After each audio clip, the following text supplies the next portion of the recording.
Once upon a time. Welcome to Grandma's story. ඔන්න දුවේ පුතේ අපි අද ඔයාලට කියලා දෙන්න යන්නේ වලිගි තමයි ලෙඩේ කිව්වා වගේ කියන ප්‍රස්තාව පිරුල හැදුන හැටි. ඔන්න එක දවසක් හොරු 4 දෙනෙක් වටින් ගොඩින් කළුවර වැටිගෙන එනකොට ගමේ හරක් ගාලකට රිංගලා එතනින් හොඳ හරකෙක්ව පන්නගෙන ආවා. හරකව ගෙනහිල්ලා විකුණනතුරු හංගගෙන තියාගන්න ඕන නිසා සතාව ගෙනihin මේගොල්ලෝ කැලේක හැංගුවා.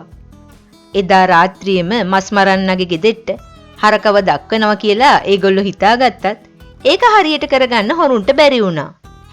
පස්සේ මේගොල්ලෝ තීරණය කළා පහුවෙනිදා උදේම හිමිදිරියම හරකව අරගෙන යමු කියලා. එහෙම ගෙනිච්චත් පාන්දර යනකොට ගමේ මිනිස්සුන්ට අහු වුණොත් ලොකු විපතක් වෙනවා කියලා හිතලා හරකව ගෙනියන්න මේගොල්ලෝ වෙනත් විදිහක් කල්පනා කළා. මේ කට්ටිය අන්තිමේ හිතාගත්තා ලෙඩෙක්ව ගෙනියන විදිහට හරකව මැස්සක තියාගෙන 4 දෙනත් එක්ක මේක කරගහගෙන යමු කියලා. හොරු 4 දෙනාම මෙන්න මෙහෙම හිතලා කැලෙන් දර කෝටු ඉනිවැල් හොයාගෙන ඇවිත් මැස්සක් හදලා හරකගේ 4 ගාතෙම ගැට ගහලා මැස්සට දාලා සතාවත් රෙද්දකින් පොරෝගෙන 4 දෙනාම මැස්ස කරගහගෙන අරගෙන ගියා. මෙහෙම අරගෙන යනකොට වටින් ගොඩින් එළිය වැටෙන්න වුණා. පාරේ යන මිනිස්සෙක් මැස්සක් කරේ තියාගෙන යනවා දැකලා මේ හොරුන්ගෙන් ඇහුවා කොහෙද මේ උදෙන්ම යන්නේ කියලා. එතකොට එක හොරෙක් කිව්වා මේ අපේ අම්මා ලෙඩ වෙලා හොඳටම අමාරුයි වෙද මහත්තයා ළඟට අරගෙන යනවා කියලා.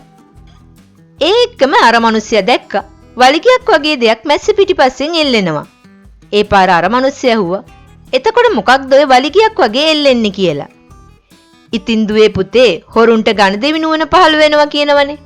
මේක ඇහුණ ගමන් හොරෙක් ඉඳලා කිව්වා ඒක තමයි අපිටත් මේ අඳුර ගන්න බැරි ලෙඩේ කියලා.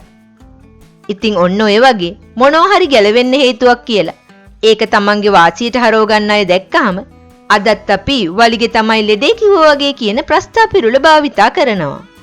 Thank you for watching Grandma's story. See you again with another magical tale.